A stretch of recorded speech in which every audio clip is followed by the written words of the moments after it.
Depuis longtemps, la Tunisie a été une destination intéressante pour le savoir, depuis l'histoire, depuis l'Antiquité. Récemment, après l'indépendance, la Tunisie s'est dotée d'un système d'enseignement supérieur et de recherche scientifique tout à fait intéressant pour la région. Et nous avons bien évidemment mis en place une infrastructure importante, ce qui nous fait que nous avons aujourd'hui un système universitaire assez important, couvrant tout le territoire national, 13 universités, 200 institutions, et c'est un système qui a quand même beaucoup de qualité au niveau de l'enseignement supérieur et de la recherche scientifique.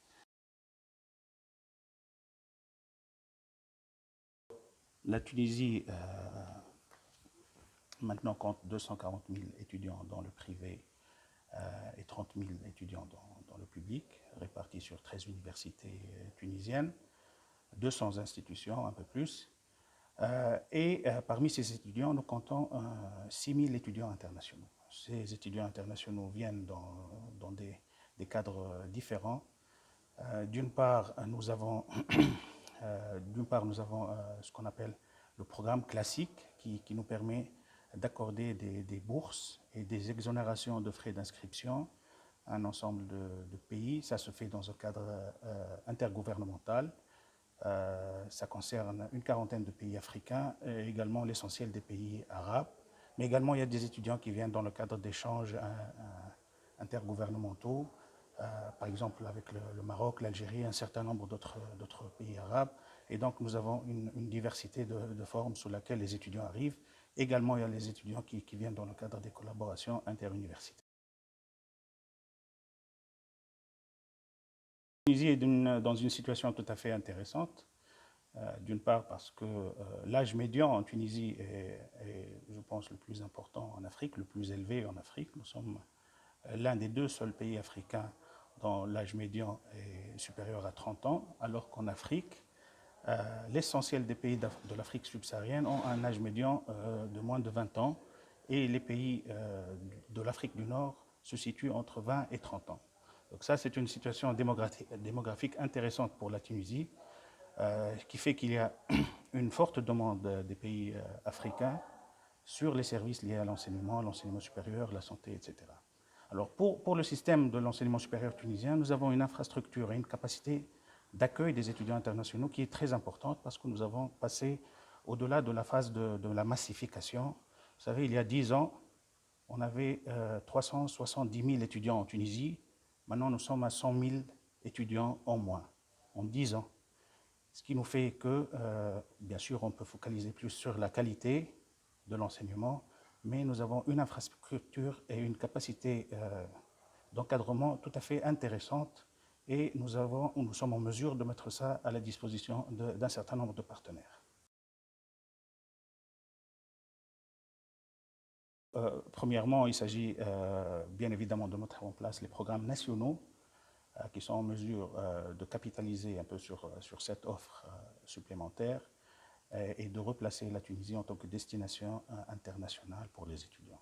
Là, on le fait à travers les programmes de bourse que nous accordons à un certain nombre de pays africains, une quarantaine de pays africains, des programmes d'échange avec nos voisins du Maroc, de l'Algérie, un certain nombre de pays arabes. Mais également, nous avons envisagé,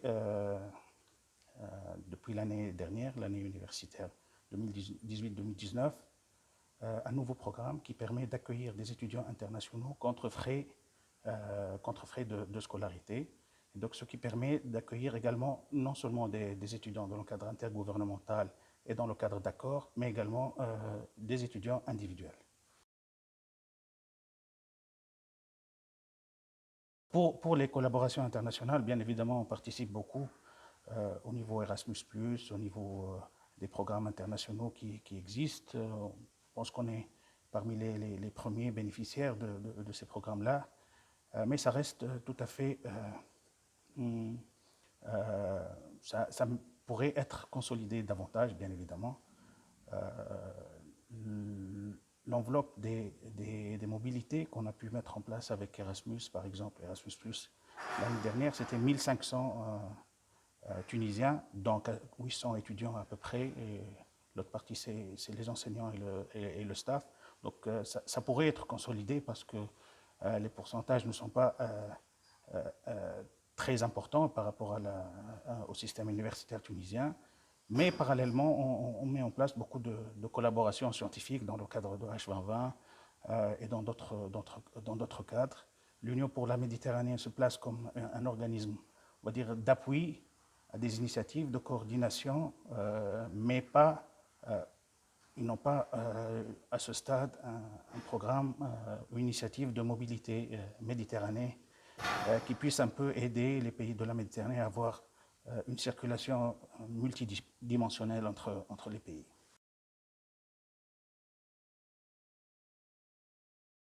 Alors, pour les universités internationales, l'approche du ministère jusqu'à aujourd'hui est la suivante, c'est mettre en place des collaborations au niveau gouvernemental permettant d'avoir des universités internationales avec des universités tunisiennes sur des programmes conjoints.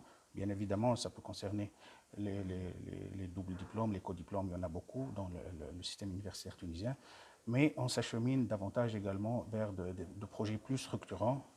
Je peux bien sûr citer le projet de l'Université franco-tunisienne pour l'Afrique et la Méditerranée, qui est une université qu'on vient de lancer cette année, les premiers étudiants étant dans leur classe maintenant à cette rentrée 2019-2020.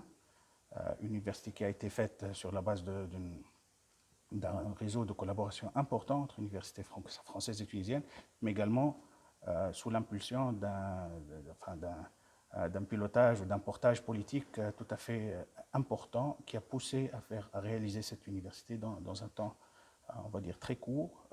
Et donc, on a mené à bien ce projet complexe qui sera amené à se développer davantage, à aller vers un campus qui lui est propre et attirer bien évidemment des étudiants de Tunisie, d'Europe, d'Afrique et de Méditerranée. Donc c'est une université qui a une vocation internationale tout à fait innovante dans ses programmes et tournée vers l'employabilité, surtout pour la région méditerranéenne et pour l'Afrique.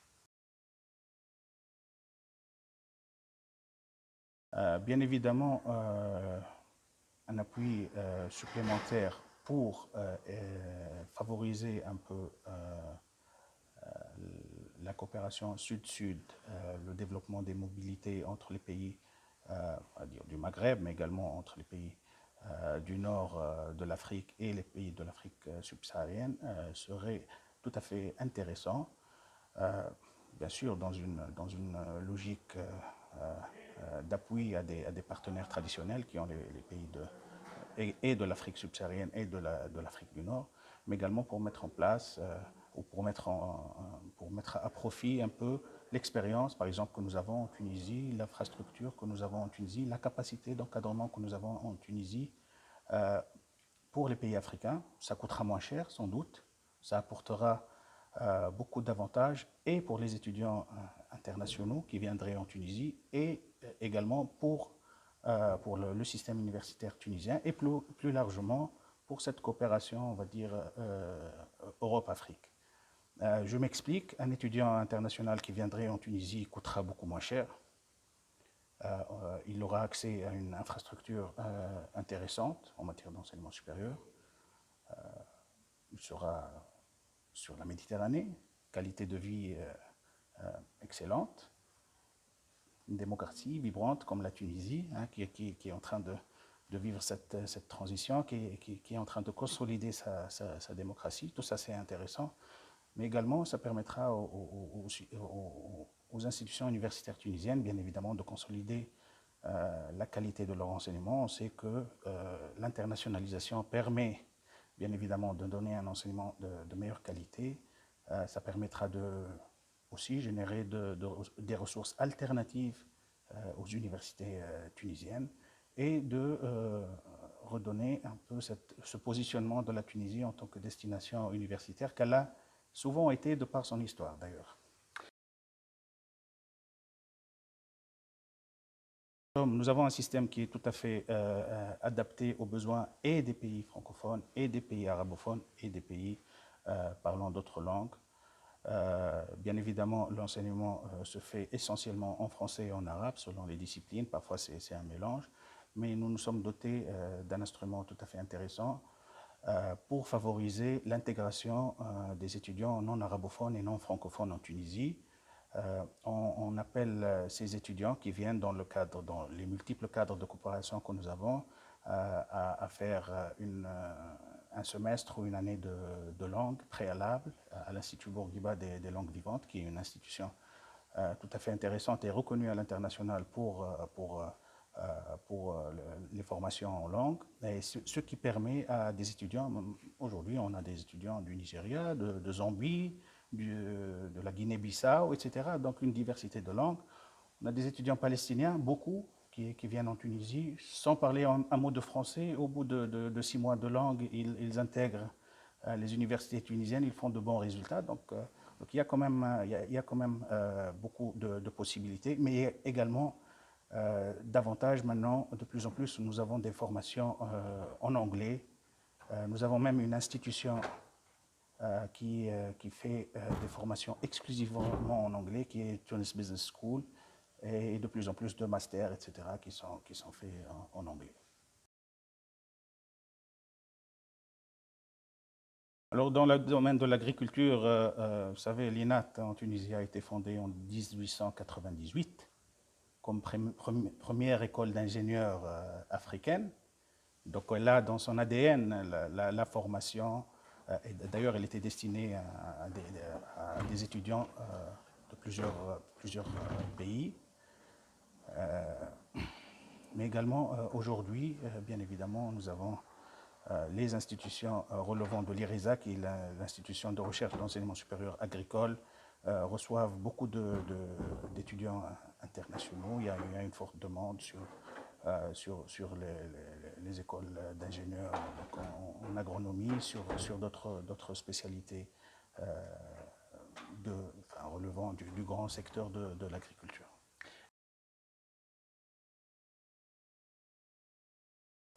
Au niveau de l'innovation, il y a beaucoup d'efforts à faire, bien évidemment, encore.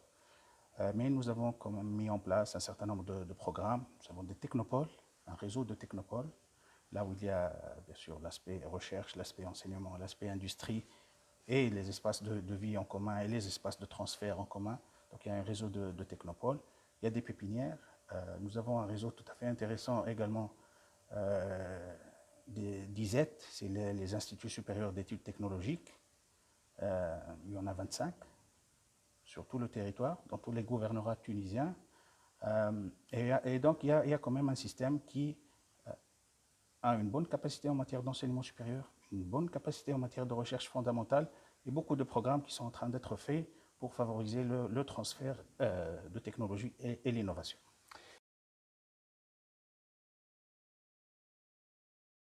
Mais il y a quelque chose de tout à fait intéressant. Nous sommes beaucoup mieux classés que la moyenne européenne en termes de taux d'acceptation des propositions tunisiennes, qui est à 14%, à 18%, pardon, alors que la moyenne, c'est 14%. Donc on a fait ces preuves et on s'attend à ce que maintenant, sur les nouveaux programmes européens, que ce soit enseignement supérieur, donc la nouvelle programmation 21-27, ou recherche et innovation, donc le programme Horizon Europe, qu'il y ait davantage d'ouverture de la partie européenne pour consolider un peu cet élan, pour prendre en considération et la bonne dynamique qui a été opérée au niveau de l'enseignement supérieur et également la bonne dynamique qui se fait au niveau de la recherche scientifique.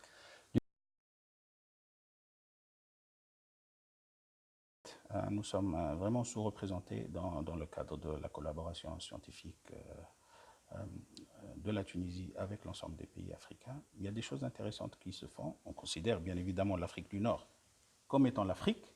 Donc on a un très très bon réseau de relations scientifiques et avec le Maroc, et avec l'Algérie, avec l'Égypte. Donc ça fait partie de la collaboration africaine d'une part.